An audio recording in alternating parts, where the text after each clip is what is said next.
సెషన్‌కి ఆహ్, మీ అందరిని ఆహ్వానం చేస్తున్నాం. I think people are very busy today. Right, అయితే ఎవరైతే జాయిన్ అయ్యారో వారికి ప్రత్యేకమైన వందనాలు. Thank you so much for joining and without wasting time we will start the class. ఈరోజు మనం హమర్టియాలజీ గురించి నేర్చుకోబోతున్నాం. హమర్టియాలజీ. సో ఆహ్, హమర్టియా అనంటే గ్రీక్‌లో సిన్ అని అర్థం అన్నమాట. పాపం అని అర్థం. సో, లేకపోతే దుష్టత్వం ఇట్లాంటి మీనింగ్స్ వస్తాయి. అందుకే ఆ రూట్ వర్డ్ నుంచి వచ్చింది కాబట్టి ఆహ్, దీనికి హమర్టియాలజీ అని అంటారు. Study of sin are the study of doctrine of సిన్‌ని హమర్టియాలజీ అని అంటారు. ఈరోజు నేను 3 లెసన్స్ ఆహ్, మనం డిస్కస్ చేసుకోబోతున్నాం, నేర్చుకోబోతున్నాం. నెక్స్ట్ వీక్ లెసన్ 4 అనేది రెవరెండ్ సంగీత్ గారు దాన్ని కంటిన్యూ చేస్తారు. సో, ఈరోజు అప్ టు లెసన్ 3 వరకు we are going to discuss. Right, ముందుగా పరిచయానికొస్తే పాపం అన్నది ఆహ్, ఒక తిరుగులేని సత్యం ఇది. దాన్ని అంగీకరించడం ఆహ్, మనుషులకి చాలా కష్టంగా ఉంటుంది. It is very difficult to accept that ఆహ్, వి ఆర్ సిన్నర్స్ అనేది it is very hard to know. అందులోనూ మన భారతదేశంలో ఆహ్, మనిషిని ఎట్లా వాళ్ళు చూస్తారంటే, మానవుడు మంచివాడని, దైవాంశ సంభూతుడని నమ్ముతారు మన భారతదేశంలో. కాబట్టి పాపం గురించి మాట్లాడటం so, it is very difficult in this country. ఈ ఈ ఈ ఈ దేశంలో పాపం గురించి మాట్లాడడం చాలా కష్టం. They will never accept. ఎందుకంటే ఆల్రెడీ కొన్ని నోషన్స్ వారు నమ్ముతారు కాబట్టి. నేటి సమాజం మనిషి మంచివాడని, అయితే ఈ మంచివాడిని వారి చుట్టూ ఉన్న పరిస్థితులు చెడుకు ప్రేరేపిస్తున్నాయని వాళ్ళు నమ్ముతారన్నమాట. ఓకే. అసలు మనిషి పాపి అని చెప్పడమే అతి పెద్ద తప్పు అని చాలా మంది భావిస్తారు. మిమ్ముని గురించి మీరు మంచివారని భావిస్తున్నారా అని అడిగితే, ఒకవేళ ఎవరినైనా ఇంటర్వ్యూ లాగా అడిగితే, దాదాపు 95% మేము మేము మంచివారం అని వాళ్ళు చెప్తారు. మేము మంచివాళ్ళమే అని చెప్తారు. అయితే లోకంలో 95% వీళ్ళందరూ మంచివారైతే, ఒకవేళ 95% మంచివాళ్ళైతే, లోకంలో ఇంత ఘోర దుర్మార్గాలు ఎందుకు జరుగుతా ఉన్నాయి? ఇఫ్ ఆహ్, హన్ న people are good and they are not sinners. ఎందుకింత ఘోరాలు జరుగుతా ఉన్నాయి అని ఒకవేళ అడిగితే ah, ah, there is no response for that. అందుకే ఎరిక్సన్ అనే ఒక థియోలాజియన్ 'ఇంట్రొడ్యూసింగ్ క్రిస్టియన్ డాక్ట్రిన్' అనే పుస్తకంలో పాపం గురించి చర్చించుట ఎందుకు కష్టం? పాపం గురించి ఒక వ్యక్తితో లేకపోతే ఒక కమ్యూనిటీతో మాట్లాడడం ఎన్ ఎందుకు కష్టం అని ఆయన కొన్ని రీజన్స్ చెప్పాడు. కొన్ని reasons. So many reasons are there. దాంట్లో నంబర్ 1 ఫస్ట్ రీజన్ ఎందుకు పాపం గురించి మాట్లాడడం కష్టం? అంటే ఫస్ట్ రీజన్ ఈస్ పాపం మరియు మరణం అన్నది ఇది ఇది ఇది ఆహ్, ఇది ఆహ్లాదకరమైన లేకపోతే హ్యాపీనెస్ ఇచ్చే అంటే సాటిస్ఫై చేసే అంశాలు గాదివి. అందుకని it is very difficult to preach and teach about sin. ఎందుకనంటే, ఈ పాపము లేకపోతే మరణం ఇట్లాంటి మాటలు మాట్లాడుతున్నప్పుడు, ఇట్లాంటి మాటలు మనల్ని నిరుత్సాహంలోకి తీసుకెళ్తాయి. మనం అంటే మనం చెడ్డవాళ్ళుగాను, లేకపోతే దుష్టులుగాను మనం ఎప్పుడు చూడం కాబట్టి ఆహ్, మనమందరం స్వాభావిక స్వాభావికంగా పాపులమని బైబిల్ చెప్తుంది కాబట్టి, దీన్ని ఎవరు స్వీకరించరు అంత ఈజీగా. స్వీకరించరు. వారికి ఇంకోటేంటంటే సెల్ఫ్ రెస్పెక్ట్ ఉంటుంది. ఆత్మ గౌరవం చాలా ఇంపార్టెంట్ అన్నమాట ఆళ్ళకి. ఓకే. సెల్ఫ్ రెస్పెక్ట్ అన్నమాట. ఇక్కడ ప్రతికూల ఆలోచనలను వారేం జేస్తారు అనంటే తృణీకరిస్తారు. ఓకే, వారికి వ్యతిరేకంగా మాట్లాడే ఏదైనా ఏం చేస్తారంటే తృణీకరిస్తారు. So this is the first reason that we can't express the doctrine of sin అనేది. This is the first reason. రెండోది ఏంటి అని అంటే, చాలా మందికి పాపం అనే అంశం ఒక తెలియని విషయం అంట. ఓకే, చాలా మందికి పాపం అంటే they don't know the definition and they don't know the consequences. అసలు పాపం అంటే ఏంటి అని అంటే వాళ్ళకి ఈ విషయమే తెలియదు. ఓకే, వాళ్ళు ఇప్పుడు చెప్పాను. నేటి సమాజం ఏమనుకుంటున్నారు, ఈ మంచివాడని చెప్తున్న ఈ మనిషిని చుట్టూ ఉన్న పరిస్థితులు, సిచ్యుయేషన్స్ చెడ్డవాడిగా మార్చేస్తున్నాయి ఆ అని వీళ్ళు నమ్ముతారు. కాబట్టి ఇంకా నేనెందుకు పాపి, అసలు నేను కరెక్ట్ అని అంటారు అన్నమాట. ఓకే,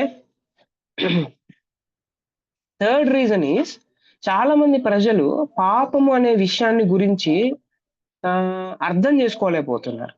ఓకే, పాపం ఒక అంతరంగ శక్తి అని, సహజ స్థితి అని, నియంత్రణ శక్తి అని అనేకులకు తెలియదు ఇది.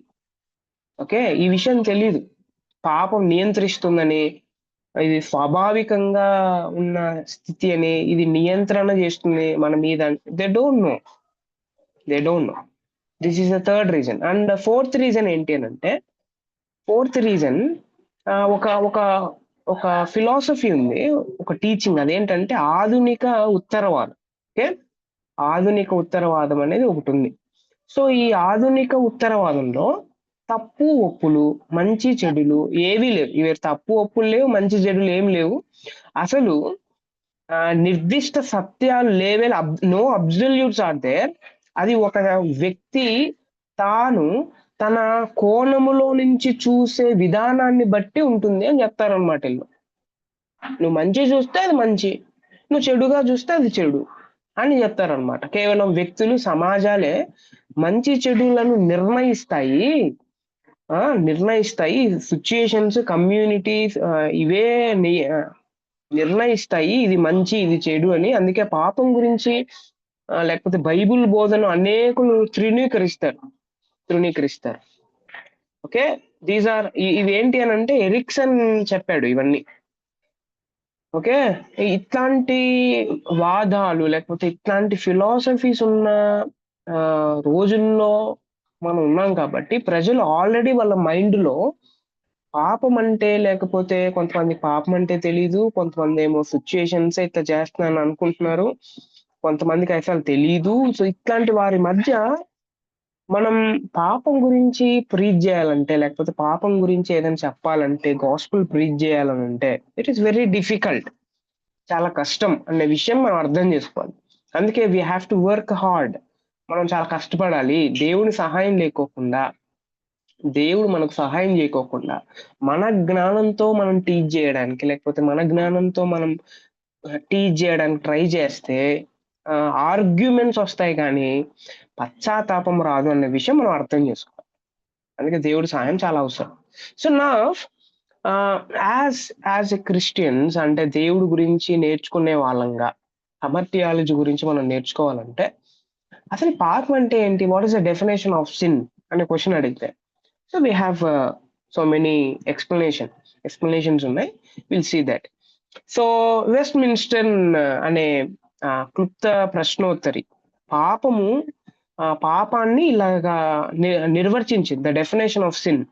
ఓకే, ఏం చెప్పింది అని అంటే, sin is any want of conformity to or transgression of law of God అని చెప్పింది. తెలుగులో మనం చదవడానికి ప్రయత్నం చేద్దాం. దేవుని ధర్మశాస్త్రమునకు అనుగుణంగా లేకపోవట, లేదా దేవుని ధర్మశాస్త్రమును అతిక్రమించుట పాపం అని చెప్తుంది. దేవుని ధర్మశాస్త్రానికి అనుగుణంగా లేకపోవడం, లేకపోతే అతిక్రమించడం పాపం అని వెస్ట్ మిన్స్టర్ క్లుప్త ప్రశ్నోత్తరి వారు నిర్వచించారు the definition of sin. So అయితే దీని డెఫినేషన్ అంటే, ఒక్కొక్క పదానికి మనం ఎక్స్ప్లెనేషన్ చేసుకుంటూ వెళ్తే, పాపము అనగా దేవుని ధర్మశాస్త్రానికి అనుగుణంగా ఉండకపోవడం.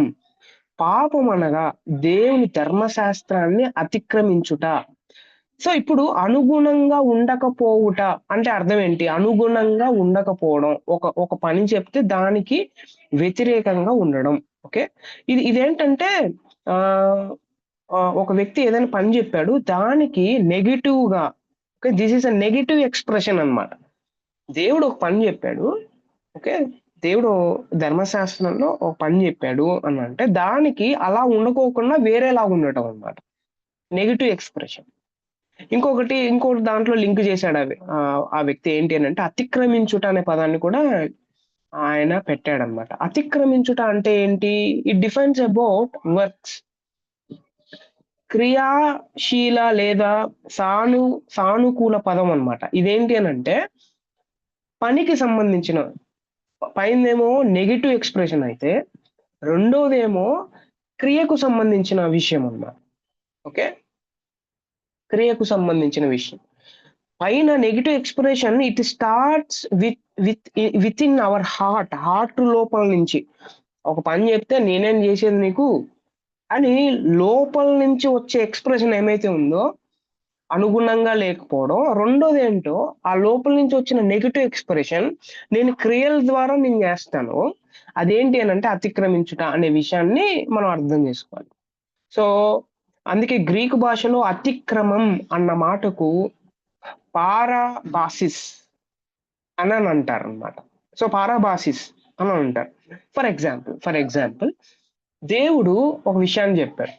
దొంగతనం చేయొద్దు అని చెప్పాడు. 10 ఆజ్ఞల్లో మనందరికి తెలుసు. సో, మనం దొంగతనం చేసినప్పుడు ఆయన ధర్మశాస్త్రాన్ని ఓకే. దేవుడు చెప్పిన ధర్మశాస్త్రాన్ని అతిక్రమించాం అని అర్థం అన్నమాట. ఓకే. అతిక్రమించాం అని అర్థం. అర్థమవుతుంది గదా!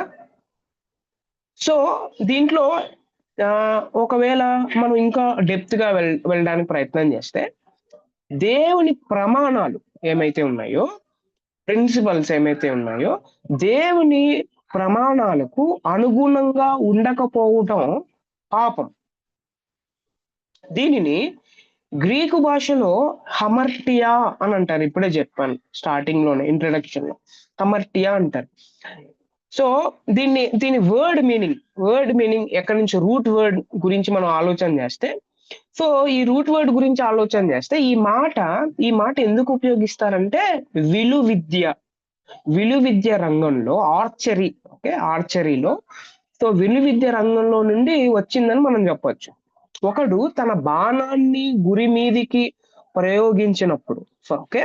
ప్రయోగించినప్పుడు ఆ బాణం ఒకవేళ గురి తప్పి వేరే చోట పడితే అప్పుడు వాళ్ళు ఏమంటారంటే గ్రీక్ వాళ్ళు హామర్టియా అంటారనమాట. Okay. Missing the goal or missing the mark. Okay. విలువిద్యలో హమర్టియా అనే పదాన్ని ఉపయోగిస్తారు.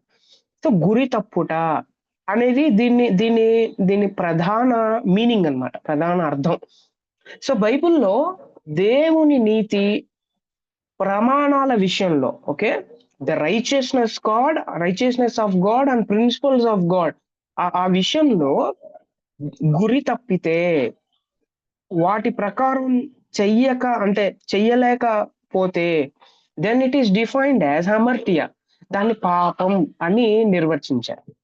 అందుకే దేవుని నైతిక ధర్మశాస్త్రమునకు చర్యలో ఓకే. చర్యలంటే పనుల్లో, మనస్తత్వంలో అంటే హార్ట్‌లో it defines about the personality, behavior. మనస్తత్వంలో లేదా స్వభావములో అనుగుణంగా ఉండకపోవడం లేకపోతే విఫలం అవ్వడం ఏంటి అనంటే పాపం అని చెప్తాడు వేన్ గ్రూడెన్ గారు. దేవుని ఓకే. దేవుని మారల్స్‌కు లేకపోతే దేవుని నైతిక ధర్మశాస్త్రానికి చర్యలో గాని, మనస్తత్వంలో గాని, లేకపోతే స్వభావంలో గాని లోపల అనుగుణంగా లేకపోతే విఫలమైతే ఆ పని చేయకపోతే then it is called as sin అని చెప్తాడు వేన్ గ్రూడెన్ గారు. ఫర్ ఎగ్జాంపుల్ చర్యల గురించి ఆలోచన చేస్తే దొంగతనం చేయడం, నరహత్య చేయడం, అబద్ధమాడటం ఇవన్నీ చర్యల గురించి. మనస్తత్వం గురించి ఆలోచన చేస్తే పొరుగువానిది ఏది ఆశించదు లోపల నుంచి వచ్చేదన్నమాట. కోప్పడద్దు అది లోపల నుంచి వచ్చేది. ద్వేషం చూపొద్దు, మోసం చూపొద్దు. ఓకే. స్వభావం గురించి ఆలోచన చేస్తే రోమిలకు రాసిన పత్రిక 5:8, ఎఫెసీ 2:3. మనిషి ఏమీ తలంచకుండా, ఏ చర్య చెయ్యకుండా నిద్రిస్తున్నప్పుడు కూడా తన స్వభావములో పాపముంది అని ఆ రెఫరెన్సెస్ లో మనం చూడొచ్చు. ఓకే, ఇంకా చాలా డెఫినేషన్స్ ఉన్నాయి బైబిల్లో పాపానికి. ఓకే, అందుకే మీరు 10 ఆజ్ఞలు ఎప్పుడైనా ఆలోచన చేస్తే దేవుడు ఆ అక్కడ చర్యల గురించి మాట్లాడుతాడు, తర్వాత మనస్తత్వం గురించి కూడా మాట్లాడతాడు. అయ్యో, చర్యల గురించి అయితే దొంగతనం చేయొద్దు, అట్లా చేయొద్దు, ఇట్లా చేయొద్దు అని చెప్తాడు. సడన్ గా నెక్స్ట్ పార్ట్ లో దాంట్లో ఏం మాట్లాడతాడు అని అంటే, నీ పొరుగు వాంది ఏది కూడా ఆశించద్దు, భార్యను ఆశించద్దు, ఇట్లాంటివని చెప్తాడు. ఇది మనస్తత్వానికి సంబంధించింది. అందుకే వేణు గ్రూడెం గారు చాలా ఇంపార్టెంట్ వర్డ్ వాడారు అక్కడ. దేవుని నైతిక ధర్మశాస్త్రం అనే పదం వాడారు. ఓకే, సో దానికి ఆ పనులు ఏమైతే ఉన్నాయో దాని విఫలం అవ్వడమే ఇట్స్ ఎ సిన్. అందుకే ఇప్పుడు పాపం అంటే మనం ఎలా ఆలోచన చేయాలి? పాపం అంటే కేవలం క్రియలకు సంబంధించింది కాదు. పాపము అంటే ఇట్ డిఫెండ్స్ అబౌట్ మన స్వభావం, మన మనస్తత్వంలో కూడా దేవుడి నైతిక ధర్మశాస్త్రానికి వ్యతిరేకంగా ఆలోచన చేయడం కూడా పాపమే అనేది మనం అర్థం చేసుకోవాలి. అందుకే చాలా రెఫరెన్సెస్ ఉన్నాయి బైబిల్లో. Sin as a principle in man. పాపము మానవుల్లో ఉన్న సూత్రం. అసలు the principle of human being ఏంటి అని అంటే పాపం అని చెప్తాడు అనమాట. హెబ్రీ, రోమా, గలతి ఇవన్నీ చదివితే మీకు మనందరికి అర్థం అవుతుంది. యాకోబు 4:17, యెషయా 1:2, కీర్తనలు 51:3 ఇట్లాంటి విషయాలు చదివితే పాపము కొన్నిసార్లు మనం ఏం చేస్తాము అంటే ఏదైనా చెయ్యకూడనిది చేస్తే అది పాపం అని అనుకుంటాం. ఓకే, దట్ ఈస్ కరెక్ట్, అది కరెక్ట్ 100%. అయితే చెయ్యాల్సినవి చెయ్యకపోవడం కూడా పాపం. అందుకే sin of omission, sin of commission అని అంటారు. సిన్ ఆఫ్ ఒమిషన్ అని అంటే ఏది చెయ్యకూడదో అది చేస్తే పాపం. ఓకే, సిన్ ఆఫ్ కమిషన్ అంటే ఏది చెయ్యాలో అది చేయకపోతే పాపం. మనందరికి తెలుసు ఏది చెయ్యకూడదో అది చెయ్యం, నో డౌట్ అబౌట్ దట్. అయితే ఇంకోటి ఉంది, ఏది చెయ్యాలో అది చెయ్యం, దెన్ మనం అందులో ఒకవేళ లేకపోయినా ఇందులో ఇరుక్కుంటాం అనమాట. అందుకే 2 పదాలు వాడారు అక్కడ. దేవుని నైతిక ధర్మశాస్త్రానికి అనుగుణంగా లేకపోవడం, లేకపోతే ఇంకో విషయం ఏంటి అని అంటే అతిక్రమించడం పాపం అనే డెఫినేషన్ చాలా చాలా చాలా బ్యూటిఫుల్ గా ఇచ్చారు. సో అయితే ఇన్ బైబిల్లో పాపానికి చాలా పదాలు వాడబడ్డాయి, చాలా పదాలు వాడారు పాపానికి. తెలుగులో పాపం ఈ పదం ఒకటే ఉంది, రైట్? సో అయితే బైబిల్లో there are so many words are there. Okay, so పాత నిబంధన పదాలు, తర్వాత కొత్త నిబంధన పదాలు మనం చదివేసి we will finish this lesson. నా వాయిస్ క్లారిటీగా ఉందా మీకు? Is this okay for you? Yes అన్న, క్లారిటీగా ఉంది. Ya, thank you thank you so much. So పాత నిబంధన గురించి ఆలోచన చేస్తే, పాత నిబంధనలో పాపానికి పదాలు వాడారు. మనందరికి తెలుసు పాత నిబంధన హెబ్రీ భాషలో రాశారు. సో అందులో ఉన్న పదాలు కూడా హెబ్రీ భాషలోనే ఉంటాయి, రైట్? సో ఫస్ట్ వన్ ఏంటి అని అంటే రా అనే పదాన్ని వాడారు. రా. ఓకే, సో ఈ పదం మనం ఎక్కడెక్కడ చూడొచ్చు అంటే ఆదికాండం 2వ అధ్యాయంలో చాలా రెఫరెన్సెస్ ఉన్నాయి. సో అది ముందు వెళ్తున్నప్పుడు మనం చూడడానికి ప్రయత్నం చేద్దాం. సో ఈ రా అనే పదానికి, ఈ మాటకు చెడు, దుష్టము అంటే దుష్ట, లేకపోతే ఆహ్లాదకరము కాని, లేకపోతే విపత్తు, లేకపోతే హాని, లేకపోతే తప్పు, ఇన్ని అర్థాలు వస్తాయన్నమాట రా అనే పదానికి. అందుకే హెబ్రీ భాషలో 623 వచనాల్లో, ఓకే, 623 వచనాల్లో ఈ మాట ఎన్నిసార్లు వాడబడిందంటే 663 టైమ్స్ వాడబడింది. అంటే ఎంత ఇంటెన్సిటీ పెంచాడో మనం అర్థం చేసుకోవచ్చు, ఎంత ఇంటెన్సిటీ పెంచాడో. సో ఈ మాట కేవలం నైతికంగా చెడు విషయాలకే పరిమితం కాదు. ఇది కేవలం మారల్ వాల్యూస్ కి మాత్రమే సంబంధించింది కాదు. ఇది హానికరమైన ప్రతిదాన్ని సూచిస్తోంది. హానికరమైన ప్రతిదానికి ఈ పదాన్ని వాడాడు. సో అయితే గ్రీక్ భాషలో వచ్చేసరికి ఈ ఈ పదాన్ని ఎలా తర్జుమా చేశారు అని అంటే వాళ్ళు కకోస్ అనే పదాన్ని వారు వాడారనమాట. లేకపోతే పొనరోస్ అనే పదాన్ని కూడా వాళ్ళు వాడారు. ఓకే. సో రా అనే ఈ మాట మూలార్థం ఏంటి అని అంటే అంటే ఒకవేళ దాన్ని కనుక్కోవాలంటే it is very difficult actually. దాన్ని మూలార్థం కనుక్కోవాలంటే ఇందులో చాలా మీనింగ్స్ ఉన్నాయన్నమాట. సో అయితే రా అంటే భౌతిక విపత్తు లేకపోతే దేవుని ఆజ్ఞను తీవ్రంగా తీవ్రంగా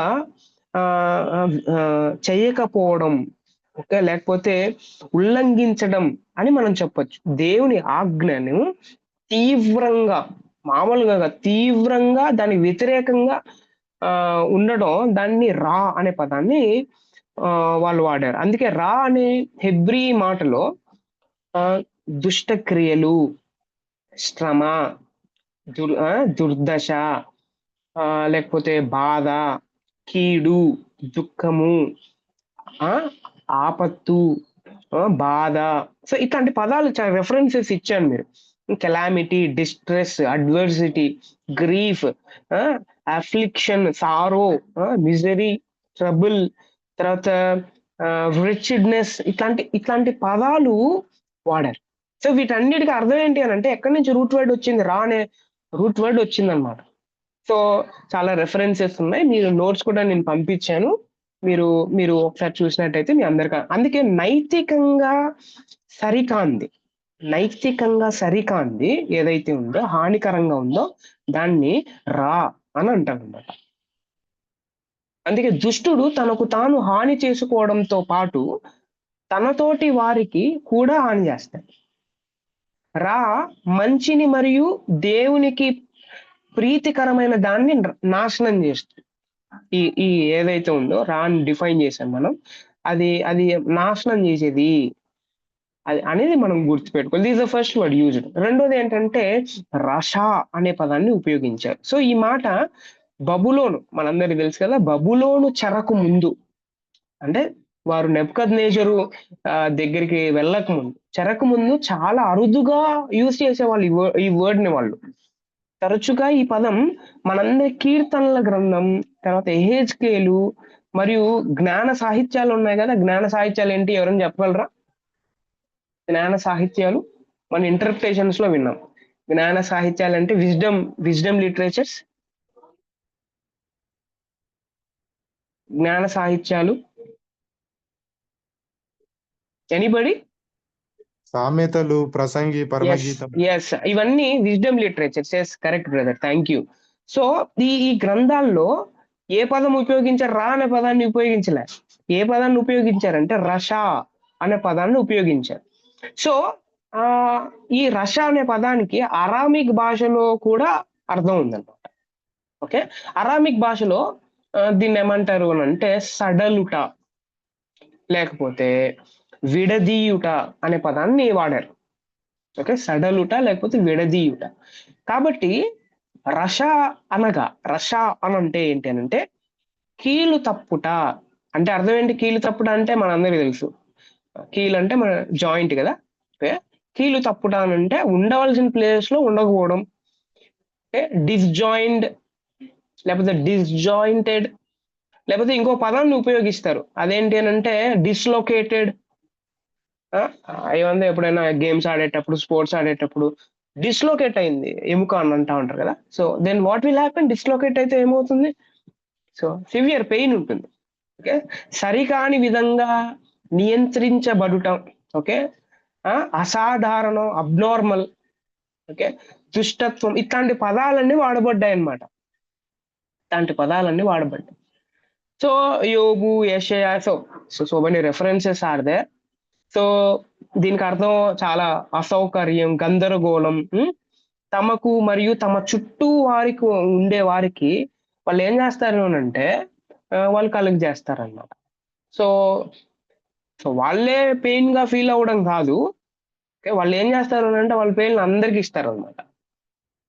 రష అనే పదం. సో మీరు ఎప్పుడైనా విజ్డమ్ లిటర్స్ చదివేటప్పుడు ఓహో ఈ పదానికి అంటే అక్కడ పాపం గురించి ఏమైనా వస్తుంది అనుకోండి, దుష్టత్వము లేకపోతే ఇట్లాంటి పదాలన్నీ వస్తాయి. So then what is the meaning means అక్కడ ఓహో సరికాని అంటే డిస్జాయింట్ గురించి మాట్లాడుతున్నాడు, సర్టెన్ పెయిన్ గురించి మాట్లాడుతున్నాడు అనేది మనం అర్థం చేసుకోవాలి. సో మూడో పదం ఓల్డ్ టెస్ట్మెంట్ లో వాడబడిన పదం ఏంటంటే అషామ్ అనే పదాన్ని వాడారు. అషామ్. సో మీరు లేవియాకాండం, సంఖ్యాకాండం, ఏహెచ్కేలు ఇట్లాంటి గ్రంథాలు చదివినప్పుడు అపరాధం అపరాధం అంటే అపరాధ భావన అనే అర్థముతో అతి సాధారణంగా వాడబడింది ఇది. అందుకే మీరు ఎప్పుడైనా లేవియాకాండం, సంఖ్యాకాండంలో బలుల గురించి మాట్లాడేటప్పుడు లేకపోతే బిహేవియర్ గురించి మాట్లాడేటప్పుడు అపరాధ భావన, ఓకే, సో ఇట్లాంటి పదాలు వస్తూ ఉంటాయి. దీనికి అర్థం ఏంటి అని అంటే తెలుగులో అపరాధం ఉపయోగించారు. యాక్చువల్ రూట్ మీనింగ్ ఏంటి అని అంటే రూట్ వర్డ్ అషామ్ అనే పదాన్ని ఉపయోగించారు. ప్రధానంగా మెయిన్ ఫోకస్ చేస్తే ప్రత్యక్ష గుడారం, దేవాలయానికి సంబంధించిన సందర్భాలలో, ఓకే, ప్రత్యక్ష గుడారం దేవాలయానికి సంబంధించిన సందర్భాలలో ఈ మాట వాడబడింది. ఏ పదం అది? అషామ్ అనే పదం వాడబడింది. దానికి సంబంధించిన రెఫరెన్సెస్ కూడా నేను పోస్ట్ చేశాను, మీరు చూడండి. సో దీనికి అర్థం ఏంటి అని అంటే తప్పిపోవడం, నేరం చేయడం, గాయపరచడం, ఇట్లాంటి పదాలు వస్తాయన్నమాట. ఓకే, అంటే ఇప్పుడు పాపం అంటే ఏదో ఏదేదో చేయడం కాదు. ఓహో ఇవి కూడా పాపమేనా అని అనిపిస్తా ఉంటుంది మనకు. ఎస్, ఇవి కూడా పాపమే.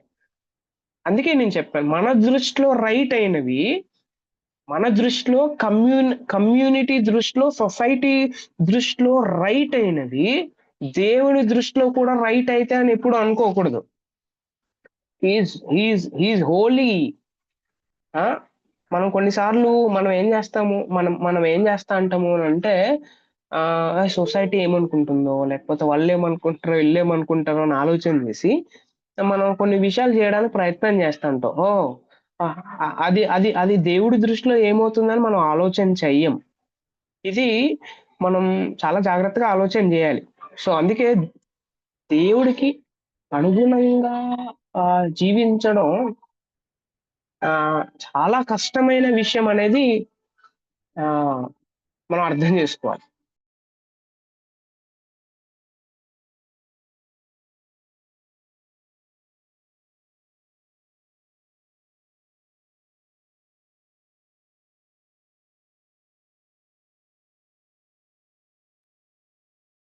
So right. సో అందుకే అషామ్ వేరే వ్యక్తికి వ్యతిరేకంగా ఏదైనా పని చేస్తా ఉంటే దెన్ ఆ పదం అప్పుడు పాపం అనే పదాన్ని ఎట్లా ఉపయోగిస్తారంటే అషామ్ అనే పదాన్ని ఉపయోగిస్తారు. అందుకే గాయపరచబడిన వారికి నష్టపరిహారం చెల్లించుట ద్వారా, ఓకే, అపరాధికి ఉపశమనం కలుగుతుంది. ఇదే యేసు ప్రభు మనందరి కోసం చేశాడు. ఓకే, ఈ అపరాధం ఏమైతే ఉందో, గిల్టీనెస్ ఏమైతే ఉందో, అంతిమంగా చివరికి వచ్చేసరికి దేవుని ఎడల జరిగించినది అని ఇక్కడ ఈ ప్రత్యక్ష గుడం లేకపోతే దేవాలయంలో ఆ కాంటెక్స్ట్ లో మనం చూస్తే ద మెయిన్ ఫోకస్ ఏంటి అని అంటే that will be the main focus. Okay, దేవుని ఎడల జరిగించింది ఇది, దేవునికి వ్యతిరేకంగా ఉంది ఇది అనేది ప్రధాన తలంపు. తప్పు, నిర్లక్ష్యం, అజ్ఞానం, ఇట్లాంటి పదాలు, ఇట్లాంటి విషయాలు వచ్చేస్తున్నప్పుడు అదేంటి అని అంటే ఆ అజ్ఞానం కూడా పాపమేనా, నిర్లక్ష్యం కూడా పాపమే అని బైబిల్ చెప్తుంది అన్నమాట. ఓకే, ఒకడు తెలిసి చేసినా తెలియక చేసినా, ఓకే, ఒక వ్యక్తి తెలియక చేసినా లేకపోతే తెలిసి చేసినా అది అపరాధం, ఆ వ్యక్తి అపరాధే అవుతాడు. కాబట్టి మనం ఏం చేయాలి ఆ టైంలో అంటే ప్రాయశ్చిత్తం ద్వారానే అతనికి రిలీఫ్ కలుగుతుంది అనే విషయం చేశాడు. అందుకే యేసుక్రీస్తు ప్రభువారు తెలిసి చేసిన పాపాలకి, తెలియక చేసిన పాపాలకి దేవుడు ఏం చేశాడంటే ప్రాయశ్చిత్తం చేశాడు. ఏం చేశాడు ప్రాయశ్చిత్తం అని అంటే తన ప్రాణాన్ని పెట్టాడు. దానివల్ల ఎవరికి రిలీఫ్ వచ్చింది? ఆయనకు కాదు, ఎవరికి ఉపశమనం కలిగిందంటే మనుషులకు ఉపశమనం కలిగింది, అపరాధికి ఉపశమనం కలిగింది. రైట్. నాలుగోది ఏంటంటే హఠ అనే పదాన్ని ఉపయోగించారు. సో ఇది 600 టైమ్స్ వాడారు అనమాట ఓల్డ్ టెస్ట్మెంట్ లో. సో దీని ప్రధాన అర్థం ఏంటి అని అంటే గురి తప్పడం, మిస్సింగ్ ద మార్క్. కొత్త నిబంధనలో హమర్టియా అనే పదాన్ని ఉపయోగించారని చెప్పాను కదా. అంటే దీనిలో గురి తప్పుట మాత్రమే కాదు, సరికాని దానిని కొట్టుట, టు హిట్ ద వ్రాంగ్ అనే మీనింగ్ కూడా వస్తుంది. సరికాని దాని వైపు వెళ్ళడం కూడా పాపమే అనేది చెప్తుంది అనమాట. అందుకే decision making is more important in your life. సరికాని దాని వైపు బాగా ఆలోచన చేసి తర్వాత you have to take decision. అంతా అయిపోయిన తర్వాత ఓహో అనవసరంగా ఇట్లా చేసేసాను అని అనుకోవడంలో అది మీనింగ్లెస్ అనేది మనం అర్థం చేసుకోవాలి. సో అందుకే ప్రమాణం నుండి, ప్రిన్సిపల్ నుండి తొలగిపోవడం అనే అర్థం కూడా దీని కిందకు వస్తుంది. సో అయితే ఈ హఠ అనే పదాన్ని చాలా చాలా పదాలు వాడారు. తప్పిదమని, అతిక్రమం అని, హాని అని, నేరం అని, పాతకం అని, చాలా చాలా వర్డ్స్ దీనికి ట్రాన్స్లేషన్ గా వాడారు. ఇంకో మాటలో చెప్పాలంటే నైతిక చెడు, విగ్రహారాధన మరియు కర్మకాండల పాపానికి వాడారు ఈ పదం, హఠ అనే పదాన్ని. విగ్రహారాధనకి సంబంధించి, లేకపోతే మారల్ వాల్యూస్ కి వ్యతిరేకంగా చెడు చేయడం, ఇట్లాంటి సందర్భాల్లో హఠ అనే పదాన్ని వాడారు. రైట్. ఇంకొక పదాన్ని వాడారు, అదేంటంటే అవోన్ అనే పదాన్ని వాడారు. సో దీనికి అపరాధం లేకపోతే దోషం అని, గిల్ట్ లేకపోతే ఇనిక్విటీ అనే 2 అర్థాలు ఉన్నాయి. సో ఇందులో వంకర అనే భావం వస్తుంది అనమాట. వంకర అంటే తెలుసు, ఒక వంకర అంటే ఎలా పడితే అలా పోవడం అనమాట, ఇష్టానుసారంగా. సో దేవుని యొక్క చక్కని నీతి మార్గాలు ఉంటే ఈ వ్యక్తి ఏం చేస్తాడంటే ఉద్దేశపూర్వకంగా, వాంటెడ్ గా, విల్లింగ్ఫుల్లీ ఏం చేస్తాడు అని అంటే దీని నుంచి ఎట్లా పడితే అలాగ తన ఇష్టానుసారంగా వంకర త్రోవలలో నడవడం. అప్పుడు ఆ ఓన్ అనే పదాన్ని ఉపయోగించారు. సో ఈ పదానికి తర్జుమా చేయబడిన పదాలు ఏంటంటే అన్యాయం, అధర్మం, తర్వాత భక్తిహీనత, కీడు, దుష్టత్వం, ఇట్లాంటి పదాలు వాడబడ్డాయి. భక్తిహీనత పాపమా? పాపం. కీడు చేయడం పాపమా? పాపం. ఓకే. అధర్మం పాపమా? పాపం. అన్యాయం చేయడం పాపమా? పాపం. అయితే వర్డ్ చేంజ్ అయింది అంతే. ట్రాన్స్లేషన్ లో వర్డ్స్ డిఫరెంట్ గా వాడారు అంతే. ఓకే. కానీ ద మెయిన్ ప్రిన్సిపల్ ఏంటి అని అంటే పాపం నుంచే వచ్చాయి ఇవన్నీ అనేది మనం అర్థం చేసుకోవాలి. రైట్. సో నెక్స్ట్ పదం మనం ఆలోచన చేసినట్టయితే షఘా లేకపోతే షఘాగ్ అనే పదాన్ని వాడారు. తప్పు చేయుట లేదా గొర్రె వలె తొలగిపోవడం, లేకపోతే త్రాగుబోతులాగా తొలగిపోవడం అనే ప్రధాన అర్థాలు ఉన్నాయి. ఓకే. సో తొలగిపోయే ధోరణి కలిగి ఉండడం, తప్పు చేయడం, పొరపాట్లు చేయడం, అనుకోకుండా చేసే తప్పులు ఉన్నాయన్నమాట. అనుకోకుండా అంటే వాంటెడ్ కాదు, అనుకోకుండా తప్పు, అది కూడా పాపమేనా? అది కూడా పాపమే. అది కూడా. అందుకే ఆయన లాంటి పరిశుద్ధుడు ఎవ్వరు లేడు అని ప్రభుని ఎందుకు అన్నారు అని అంటే ఆయన అనుకోకుండా లేకపోతే తెలియకోకుండా అట్లా కూడా చేయడు అనమాట ఆయన తప్పులు. ఓకే. ఈ వోంట్ డూ, మ్యాజెస్టీ హోలీనెస్ కలిగిన వాడు ఆయన. ఈ విషయాన్ని మనం అర్థం చేసుకోవాలి. ఓకే. ఆయనకు ఎవరు సాటి రారు. రైట్. నెక్స్ట్ హా అనే పదాన్ని ఉపయోగించారు. సో దీనికి అర్థం ఏంటంటే దూరంగా తిరుగుట, వ్యాండర్ అవే అని అర్థం వస్తుంది. ఒక వ్యక్తి తాను చేసిన పాపం యొక్క విస్తృతి తనకు తెలియకపోయినా ఆ వ్యక్తి చేసిన పాపం ఉద్దేశపూర్వకంగా చేసినది, దాని ప్రమాదవశాత్తు చేసినది కాదు. ఓకే. అది అది అది ఉద్దేశపూర్వకంగా చేసింది అది. అది వాంటెడ్ గా చేసింది అది. అదే పనిగా చేసిన దాన్ని టాహ్ దూరంగా తిరుగుట అనే పదాన్ని వాడారనమాట. అదే పనిగా చేసింది, వాంటెడ్ గా చేసింది. ఓకే, వాంటెడ్ గా. సో దీనికి ఇంకా మీరు రెఫరెన్సెస్ చదివగలిగితే వాంటెడ్ గా ఏమేం చేస్తాము అనే విషయాన్ని మీకు వస్తే దెన్ అప్పుడు టాహ్ అనే పదం వస్తుంది అనమాట, వ్యాండర్ అవే. రెండేదంటే పేష లేకపోతే భాష అనే పదాన్ని ఉపయోగించారు. తిరుగుబాటు చేయడం. తిరుగుబాటు చేయడం అంటే ఒక వ్యక్తి ఏదైనా చేస్తే దానికి నీ మాటలు నేను వినాలా, ఇలాగ ఉండాలా నేను అని ఇట్లాంటి పదాలు వచ్చినప్పుడు భాష, పేష అనే పదాన్ని ఉపయోగిస్తా. అతిక్రమించుట, మించిపోవుట, చాలా మించిపోయినవరా నువ్వు, ఆ తలకెక్కింది నీకు, ఇట్లాంటి పదాలు వాడుతూ ఉంటారు కదా. సో దెన్ సో ఇట్లాంటి భాష, పేష అనే మీనింగ్స్ వస్తాయి అన్నమాట. ఇది కొన్ని సందర్భాలలో మానవ రాజులకు వ్యతిరేకంగా తిరుగుబాటు చేయడం. సో అంటే రాజుకి వ్యతిరేకంగా, రాజు ఓ విషయం చెప్తే ఇంకొక విషయం చేయడం. సో అట్లా ఆ టైంలో ఆ కాంటెక్స్ట్ లో ఈ పదాన్ని వాడారు. దేవునికి వ్యతిరేకంగా తిరుగుబాటు చేయడం. ఇజ్రాయెల్ ప్రజలు చాలా సార్లు తిరుగుబాటు చేశారు, మనందరికీ తెలుసు. సో వారు అంటే క్రియారూపకంగా చేస్తే ఈ రోజుల్లో ఉన్న వాళ్ళు క్రియలే కాదు, లోపల హార్ట్ లో కూడా తిరుగుబాటు చేసేస్తున్నారు. ఓకే, సో సో దాని సారాంశం గురించి ఒకవేళ ఆలోచన చేస్తే, పాపం ప్రాథమికంగా దేవుని ఎడల మనం చూపే అవిధేయత. రెండోది కేవలం గురి తప్పడం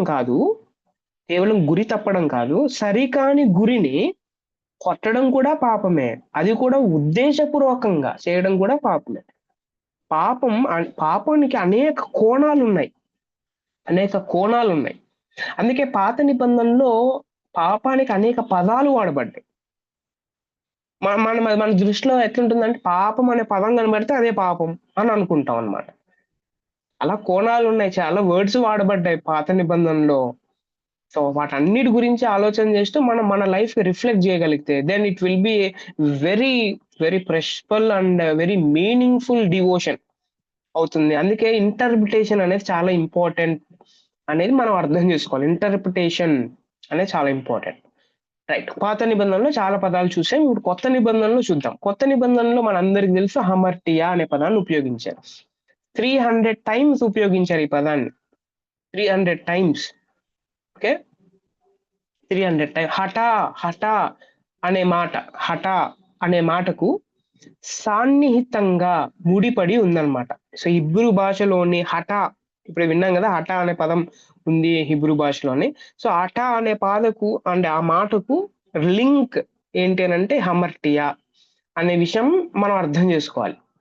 సో హమర్టియా, హఠ తర్వాత హమర్టియా, ఈ రెండు పదాలు ఏమైతే ఉన్నాయో ప్రధాన అర్థం ఏంటి అని అంటే, రెండు పదాలకి గురి తప్పడం, తప్పు చేయడం, పొరపాటు చేయడం అని మనకు అర్థం వస్తుంది అన్నమాట.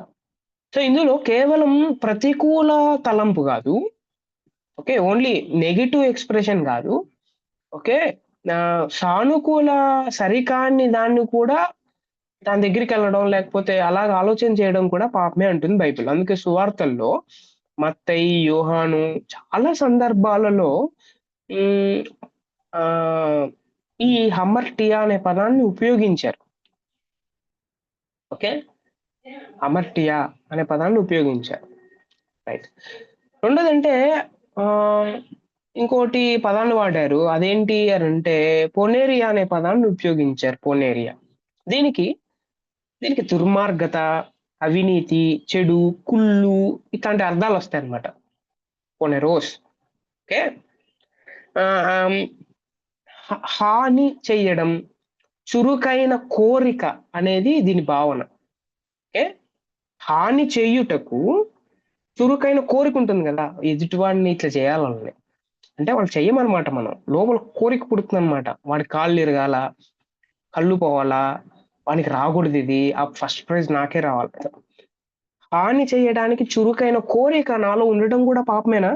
పాపం, నో డౌట్ అబౌట్ దట్.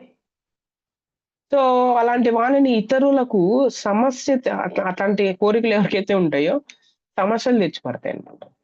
ఈ పదం రకరకాలుగా అంటే రకరకాల వ్యక్తులకు వాడబడింది బైబిల్లో. సాతానికి వాడబడింది, దయ్యాలకు వాడబడింది, మనుషులకు వాడబడింది. సాతాను ఇతరులకి అంటే హాని చేయడానికి వాడి కోరిక ఉంటుందన్నమాట. దయ్యాలకు కూడా అట్లే కోరిక ఉంటుంది, మనుషులకు కూడా ఉన్నాయి, మనుషులకు కూడా ఉన్నాయి.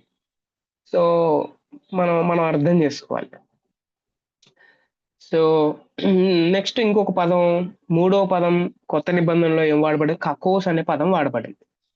కొన్నిసార్లు ఈ పదానికి భౌతిక చెడుకు వాడబడింది అనమాట. సో ఏంటి? రోగము అట్లాంటి పదాల్లో కూడా కకోస్ అని వాడబడింది. మోరల్ బ్యాడ్నెస్, అప్పుడు కూడా ఈ పదాన్ని ఉపయోగించారు. మోరల్ బ్యాడ్నెస్ కు కకోస్ అనే పదం. ఓకే, మోరల్ వాల్యూస్ కి వ్యతిరేకంగా ఉన్నాడు. ఇంకొకటి పోనెరోస్ అనే పదం ఉంది. ఆ పోనెరోస్ మాటకి సంబంధం ఏంటి అని అంటే పోనోస్ అంటే ప్రయాస, కష్టము అని అర్థం అనమాట. కాబట్టి పొనరోస్ అంటే అర్థం ఏంటనంటే కష్టము, బాధ, దుఃఖము కలుగజేసే చెడు ఏమైతే ఉందో దెన్ అప్పుడు పోనెరోస్ అనే పదం వస్తుంది. ఇంకొకసారి, కష్టము, బాధ, దుఃఖము కలిగించడానికి యూజ్ చేసే చెడు పుడుతుంది కదా లోపల, అప్పుడు పొనెరోస్ అనే పదం ఉపయోగించి. భౌతికంగా దీనికి చెడు, పనికిరాని అనే అర్థాలు ఉన్నాయి. కానీ నైతికంగా చూస్తే దీనికి చెడు, దుర్మార్గత ఇట్లాంటి పదాలు వస్తాయి అన్నమాట. ఓకే, సో దుఃఖము కలుగు చేయడం, బాధ కలుగు చేయడం, కష్టం కలుగు చేయడం, ఇట్ ఈస్ ఆల్సో సిన్. కేవలం అబద్ధం ఆడటం లేకపోతే ఇట్లా చేస్తున్నారు అది ఒకటే కాదు. ఇతరుల్ని బాధ పెట్టడం, ఇతరులకి దుఃఖం చేయడం, ఇతరులు కష్టపెట్టడం కూడా పాపమే. కష్టపెట్టడం కూడా పాపమే. మన ఫ్యామిలీస్ లో కొన్నిసార్లు మన బిహేవియర్ వల్ల లేకపోతే మన ఆలోచనల వల్ల మనం ఏం చేస్తామంటే ఇతరులను కష్టపెడతాం, చాలా కష్టపెడతా ఉంటాం కదా. సో చాలా కష్టపెడతాం, ఇట్ ఈస్ ఎ సిన్. అది పాపం కాదు అని అన్నా కూడా అది పాపమే. అది కాదు అని అన్నా కూడా according to Bible it is sin. So అయితే మన ఇండియాలో ఉన్నాం కాబట్టి మనం ఏం చేస్తాము అని అంటే ఇండియాలో మామూలుగా తల్లిదండ్రులు కష్టపెడతా ఉంటారు. ఒకవేళ ఫ్యామిలీ ఉంటే భార్యలు భర్తల్ని కష్టపెడతా ఉంటారు, భర్తలు భార్యల్ని కష్టపెడతా ఉంటారు, ఎలా పడితే అలా చేస్తా ఉంటారు. అది పాపమా? నేను చాలా కరెక్ట్ ఉన్నాను అని అనుకోవడం కాదు. అది ఇట్స్ ఎ సిన్ అని బైబిల్ చెప్తుంది అనమాట. So we have to think about that. So ఐదో పదం అసెబెస్ అనే పదం వాడబడింది. సో భక్తిహీనత అని అర్థం వస్తుంది, లేకపోతే భయం లేకపోవడం అనేది అర్థం వస్తుంది అన్నమాట. ఓకే, సో 2 పేతురు లేకపోతే యూదా పత్రికలలో ఈ అసెబెస్ అనే పదం వాడబడింది. 2 పేతురు తర్వాత యూదా పత్రికల్లో ఈ పదాలు వాడబడ్డాయి. అసెబెస్, రైట్, భయం లేకపోవడం, భక్తిహీనత. సో ఇంకొక పదం ఉంది, అదేంటనంటే ఎనోకోస్ అనే పదం వాడబడింది. ఎనోకోస్, దీనికి అర్థం ఏంటంటే ద్వేషించడం. అందుకే యేసుక్రీస్తు ప్రభువారు మనందరికీ తెలుసు కొండ మీద ప్రసంగంలో ఈ మత్తయి సువార్త 5వ అధ్యాయంలో అక్కడ నరహత్య చేయకూడదని మీరు విన్నారు కదా, ఇది నేను మీతో చెప్పున్నది ఏమనగా హృదయంలో మాటలతో హాని చేయడం లేకపోతే ద్వేషం పెట్టుకోవడం, దాన్ని కూడా ఇది పాపమే అని అంటాడు ఆయన. అసలు అప్పుడు వాడబడిన పదం ఏంటంటే ఎనోకోస్ అనే పదం వాడబడింది. ఎనోకోస్, మరణ పాత్రమైన నేరము చేసిన వాణ్ణి అపరాధమే. ఓకే, వాని అపరాధమే, అట్లాంటి పదాలు, అట్లాంటి 1 Corinthians 11th chapter, యాకోబు 2వ అధ్యాయం, ఇట్లాంటి సందర్భాలలో ఎనకోస్ అనే పదాన్ని వాడబడింది. ద్వేషించడం. ఓకే, ద్వేషించడం.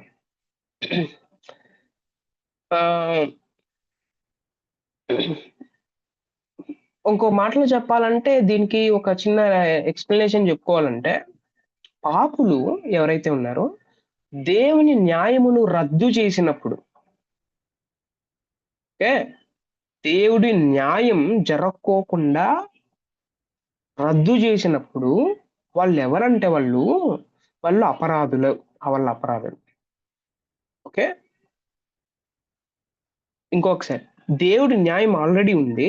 అది కాదు నాకు వేరేది కావాలా, లేకపోతే వాళ్ళ ఇష్టానుసారంగా వాళ్ళు రద్దు చేసినప్పుడు, అది లేకోకుండా చేసినప్పుడు, దెన్ వాళ్ళు ఎవరు అని అంటే అపరాధులు, శిక్షకు బాధ్యులైపోతారు అనే విషయాన్ని మనం అర్థం చేసుకోవాలి.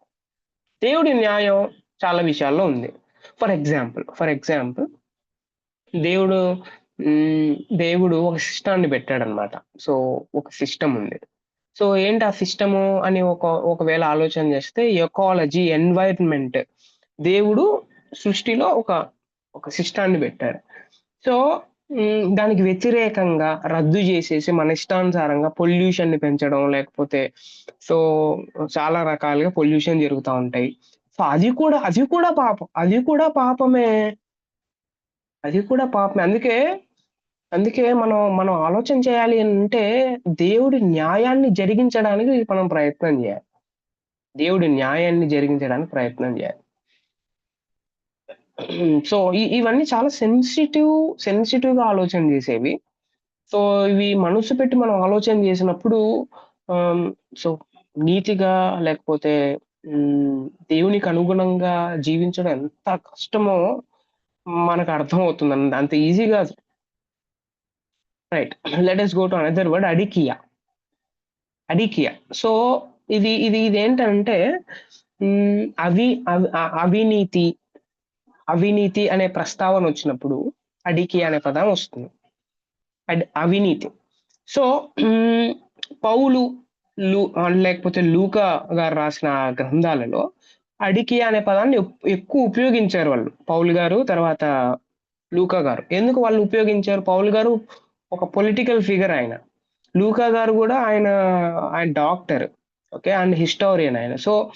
సో వాళ్ళు ఆ విధంగానే ఆలోచన చేస్తారు కాబట్టి అవినీతి, సో అడికి అనే పదాన్ని ఉపయోగించారు వాళ్ళు. సో ఇంకోటి డికాయోస్ అనే అంటే డికాయోస్, ఓకే, డికాయోస్ అంటే నీతిమంతుడు అని అర్థం. డికాయోస్. అడికియా అని అంటే అవినీతి పరుడు అని అర్థం అన్నమాట. ఓకే. సో అవినీతి అంటే ఏంటి? మళ్ళీ నీతిమంతుడు ఎవరు? దేవుడు ఒక్కడే నీతిమంతుడు. నీతి వాక్యాలు ఎవరు దేవుడు ఒక్కడే నీతి వాక్యాలు చెప్పగలడు, నీతిగా జీవించమని చెప్పగలడు, ఇంకెవరు చెప్పలేరు. సో దానికి వ్యతిరేకంగా ఉండడం, వ్యతిరేకంగా చేయడం ఏమైతే ఉంటో, దెన్ దట్ ఈస్ కాల్డ్ ఏంటి అని అంటే అన్రైచియస్నెస్ అనే పదాన్ని ఉపయోగిస్తారు. అవినీతి, ధర్మశాస్త్రానికి వ్యతిరేకంగా ఉండడం. అనోమోస్ అనే పదం కూడా ఉపయోగించారు. నోమోస్ అంటే ధర్మశాస్త్రం అని అర్థం మామూలుగా. నోమోస్ అంటే, అనోమోస్ అంటే ధర్మ విరోధి అని అర్థం, లేకపోతే ధర్మహీనుడు, ధర్మం చెయ్యడు. అట్లాంటి పదాలు వచ్చి కాంటెక్స్ట్ వచ్చినప్పుడు అనోమోస్ అనే పదాన్ని ఉపయోగిస్తారు. అందుకే దోషము, అతిక్రమము ఇట్లాంటి పదాలు ఉన్నాయన్నమాట దీనికి ట్రాన్స్లేషన్ అనోమోస్ కి. సో ధర్మశాస్త్రాన్ని ఉల్లంఘించుట దీని ప్రధానమైన అర్థం అన్నమాట, ధర్మశాస్త్రాన్ని ఉల్లంఘించుట. ఓకే. మనం ధర్మశాస్త్రం అంటే కొన్నిసార్లు ఆది కాండం లేకపోతే నిర్గమాకాండం, ఈ 5 కాండాలే అనుకుంటా ధర్మశాస్త్రం అంటే.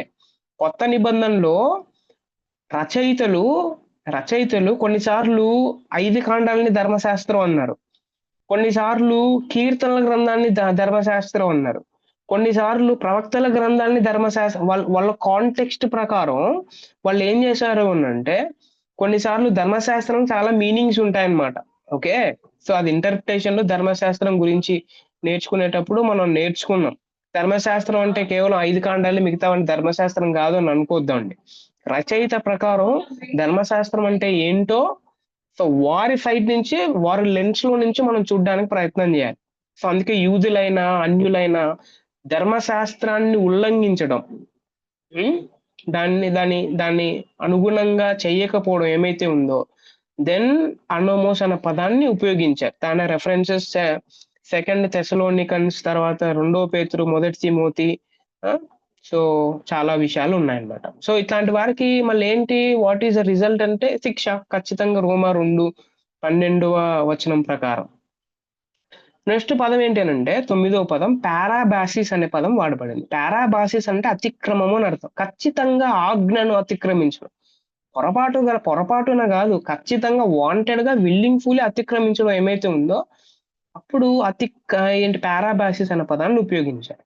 ఓకే, ప్రధానంగా చెప్పాలంటే పారాబాసిస్ అంటే ప్రక్కకు తొలగిపోవడం, లేకపోతే అధిగమించడం, అతిక్రమించడం అనే మీనింగ్స్ వస్తాయి.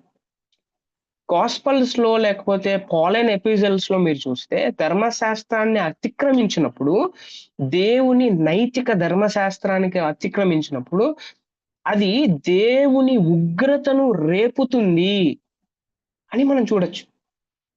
సువార్తల్లో ఉంటాయి ఇవి. సువార్తల్లో పాలైన్ ఎపిజల్స్ లో దేవుని నైతిక ధర్మశాస్త్రానికి వ్యతిరేకంగా అతిక్రమించినప్పుడు దేవుని ఉగ్రతకు వాళ్ళు పాత్రలు అవుతారంట. ఓకే, దేవుని ఉగ్రతకు వాళ్ళు పాత్రలు అవుతారు అనేది మనం అర్థం చేసుకోవాలి. తర్వాత అగ్నోయమా అనే పదాన్ని వాడారు. అగ్నోయమ అంటే జ్ఞానహీనత, విజ్డమ్ లేకపోవడం, జ్ఞానం లేకపోవడం, అజ్ఞానంగా ఉండటం, అట్లాంటి సందర్భాల్లో ఈ పదం ఉపయోగించారు. ఇంకోటి ఏంటంటే పారాకోయ అనే పదాన్ని కూడా ఉపయోగించారు. పారాకోయ అని అంటే ఏదైనా సర్వానికి లేకపోతే అవిధేయత చూపడం, ఏదైనా విషయానికి అవిధేయత చూపడం ఏమైతే ఉందో పారాకోయ అనే పదాన్ని ఉపయోగించారు. అటెన్షన్ గా లేకపోవడం. ఓకే, తర్వాత పొరాప్టోమా అనే పదం ఉపయోగించి, పొరాప్టోమా అని అంటే తిరుగుబాటు చేయడం, లేకపోతే అపరాధం చేయడం, అట్లాంటి సందర్భాల్లో ఇట్లా పారాప్టోమా అనే పదాన్ని ఎన్ని పదాలు ఉన్నాయి చూడండి, ఎన్ని పదాలు ఉన్నాయి. కేవలం ఒక్క పదాన్ని మనం పట్టుకొని వేలాడుతూ ఉంటాం అనమాట. పాపం, ఇట్లాంటి పదాలు. How many words are there? So many words are there. పాపం గురించి బైబిల్ ఎంత మంచి ఎక్స్ప్లెనేషన్ ఇస్తుంది. దాన్ని మనం మిస్ అయ్యామనే విషయాన్ని మనం అర్థం చేసుకోవాలి. రైట్. తర్వాత ఇంకోటి ఏంటంటే పయానావు అనే పదాన్ని ఉపయోగించారు. తప్పిపోవడం. ఓకే, తర్వాత ఇంకోటి అంటే మోసపుంచడం, మోసం చేయడం. ఓకే, సో ఇట్లాంటి కాంటెక్స్ట్ సందర్భం వచ్చినప్పుడు పయానావు అనే పదాన్ని ఉపయోగించారు. ఓకే, అందుకే పాపం అన్నది అంత ఈజీగా అలాగే టేక్ ఇట్ ఈజీగా తీసుకోవడం, ఇది చాలా బలమైన శక్తి. ఇది ఓకే, నాశనం చేస్తుంది. పాపం ఎప్పుడు మనిషికి మేలు చేయదు, చెడు చేస్తుంది. పాపానికి ఉన్న అనేక లక్షణాలలో జీవం మరియు మరణం. ఓకే, లేకపోతే మంచి లేకపోతే చెడు, లేకపోతే హోలీనెస్ పవిత్రత లేకపోతే అపవిత్రత, పాడు. సో ఈ రెండు ఏ దాని వైపు మనల్ని తీసుకెళ్తుందంటే నాశనం వైపు. అది జీవం వైపు లేకపోతే మంచి వైపు, పవిత్రత వైపు ఎప్పుడు పాపం తీసుకొని వెళ్ళగమండి. మరణం వైపు, చెడు వైపు, పాడు వైపు తీసుకొని పోతుంది, దాన్ని సృష్టిస్తుంది. ఓకే, జీవం ఉంటే మరణాన్ని సృష్టిస్తుంది, మంచి ఉంటే చెడుని సృష్టిస్తుంది, పవిత్రత ఉంటే పాడుని సృష్టిస్తుంది. పాపం అంత ఈజీగా టేక్ ఇట్ ఈజీగా తీసుకోవాల్సిన విషయం కాదు ఇది. Right.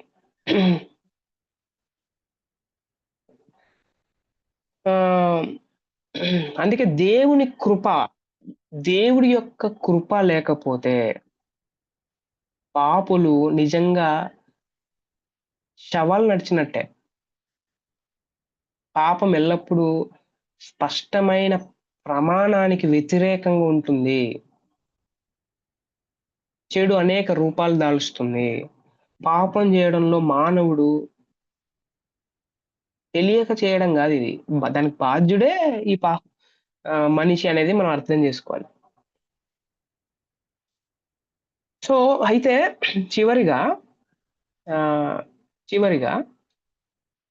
The origin of sin, పాపం ఎక్కడి నుంచి ప్రారంభమైంది అనే విషయం మనం ఒకవేళ ఆలోచన చేస్తే బైబిల్లో ఎక్కడా దేవుడు పాపానికి కర్త అని కానీ పాపం చేయడంలో ఈ దేవుడే జోక్యం చేశాడనే విషయం లేదు, బైబిల్లో లేదు, బైబిల్ చెప్పదు. పాప ప్రారంభం గురించి వివరించడం ఏ ప్రపంచం ఏ ప్రపంచంలో ఉన్న ఏ పుస్తకం కూడా అంత అంత ఈజీగా చెప్పదు. There is no confirmation. అయితే బైబిల్లో పాపాన్ని ఎలా ప్రారంభమైందో బైబిల్ చెప్తుంది. అయితే మనం జీవించే ఈ ప్రపంచంలో there are so many philosophies are there. కొంతమంది ఏమో దేవుడు లేడని చెప్పే వాళ్ళు ఉన్నారు, నాస్తికవాదం, ఏథియిజం. ఓకే, వాళ్ళు ఏం చెప్తారంటే చెడు ఉంది కానీ దేవుడు లేడు అని చెప్తారు వాళ్ళు. ప్యాంథియిజం అనేది ఇంకోటి ఉంది, అదేంటనంటే సర్వేశ్వరవాదం, అంటే అన్ని దేవుడే అని చెప్తారు వాళ్ళు. చెడు అసలు లేదు, అంతా దేవుడే అని చెప్తారు అన్నమాట వాళ్ళు. ఇది కేవలం ఇదేంటి అని అంటే మనం చూసేది ఎంత మాయ ఇది అని వాళ్ళు చెప్తారు, ప్యాంథియిజం వాళ్ళు. థియిజం వాళ్ళు ఏం చెప్తారు అని అంటే ఆస్తికవాదం, దేవుడు ఉన్నాడు, చెడు కూడా ఉంది, రెండిటిని నమ్ముతారు వాళ్ళు, థియిజం. సో ఇవన్నీ ఎంత ఇన్ని ఫిలాసఫీస్ ఉన్న తర్వాత who will give the correct definition about the origin of sin అని ఒకవేళ ఆలోచన చేస్తే definitely Bible will give. So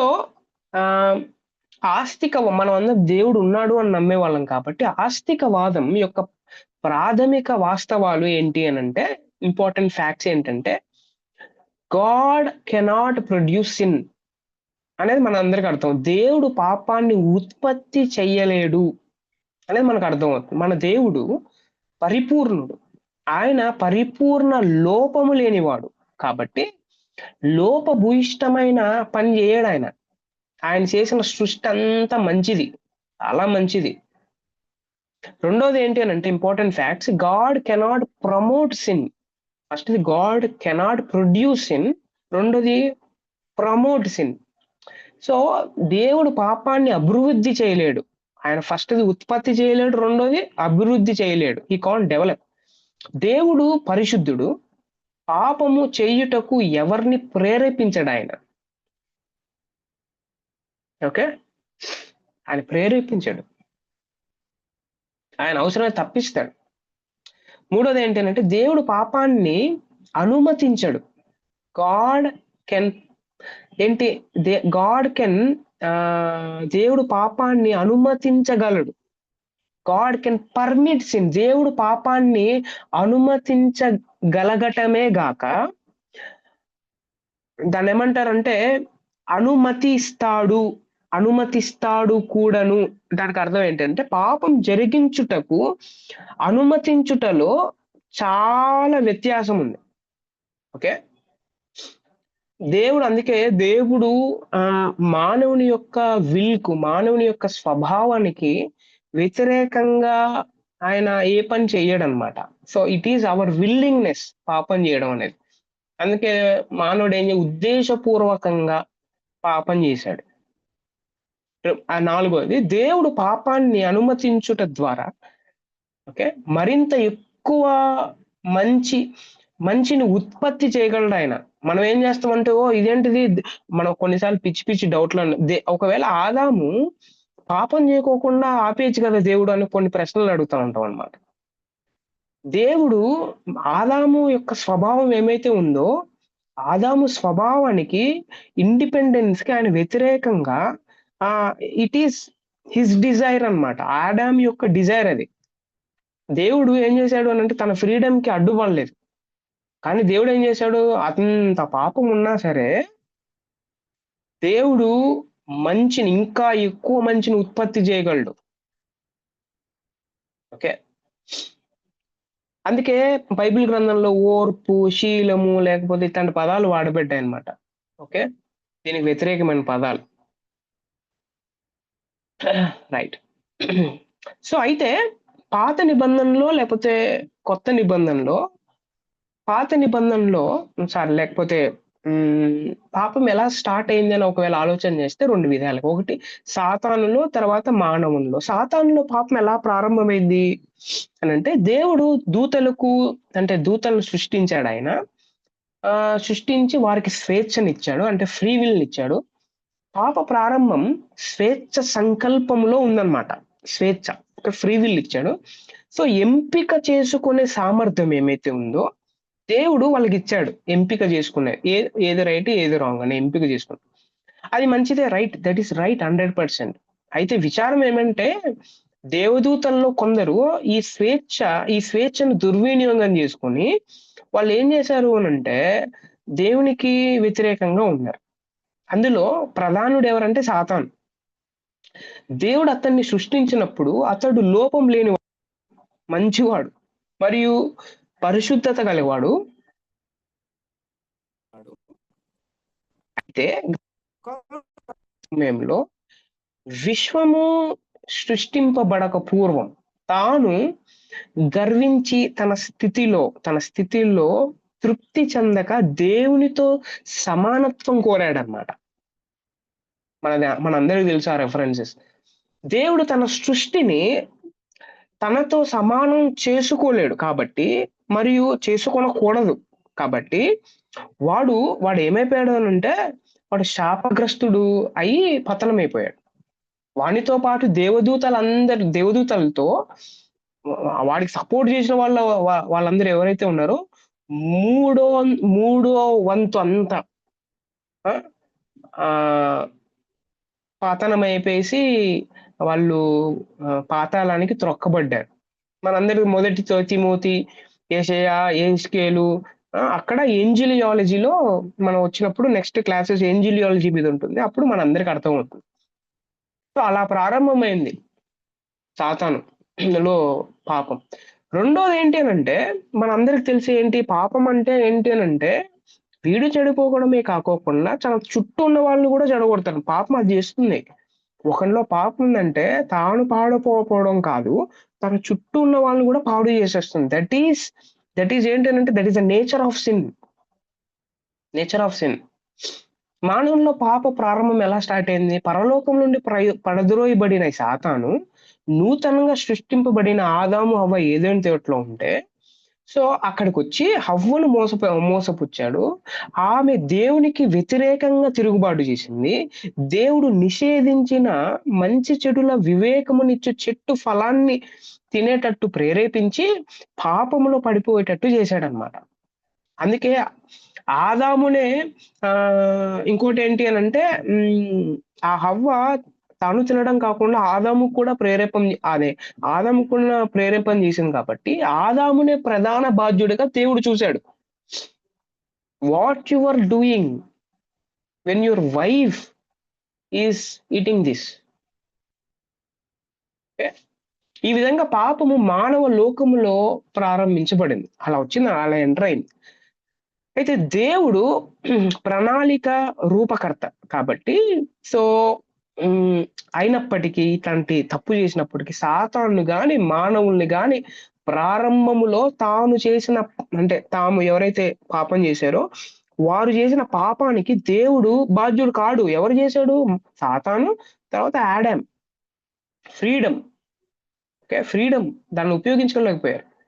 దేవుడు పాపాన్ని ద్వేషించుచున్నా కూడా మనకు బయలుపరచబడని కారణాలతో పాపం ఆయన అనుమతి ద్వారా ఉనికిలోకి వచ్చింది. సో ఆయన దానికి సో అప్పుడే ఆపేయలేదు, ఫ్రీడమ్‌ని ఆపేయలేదు. It depends upon their freedom. పాపం దేవుని అనాది కాల సంకల్పంలో ఏదో ఒక విధంగా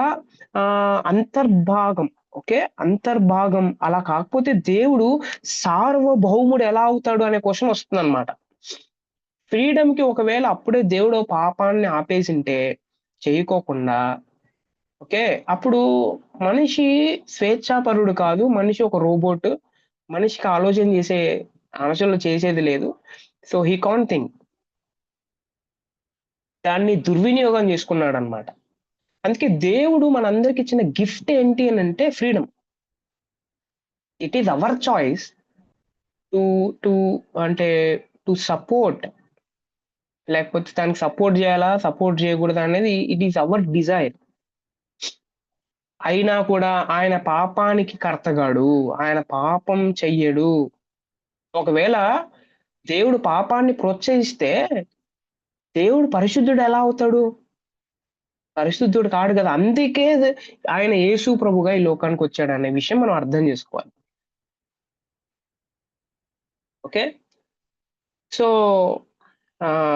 ఇంతటితో ఈ క్లాస్ అయిపోయింది. నెక్స్ట్ వీక్ మనం ద కాన్సిక్వెన్సెస్ ఆఫ్ సిన్ అనేది మనం అర్థం చేసుకుందాం. పాపం చేయడం వల్ల కాన్సిక్వెన్సెస్ ఏంటి అనే విషయం నెక్స్ట్ వీక్ సంగీత్ గారు దాన్ని వివరిస్తారు. Right, so this is the class for today.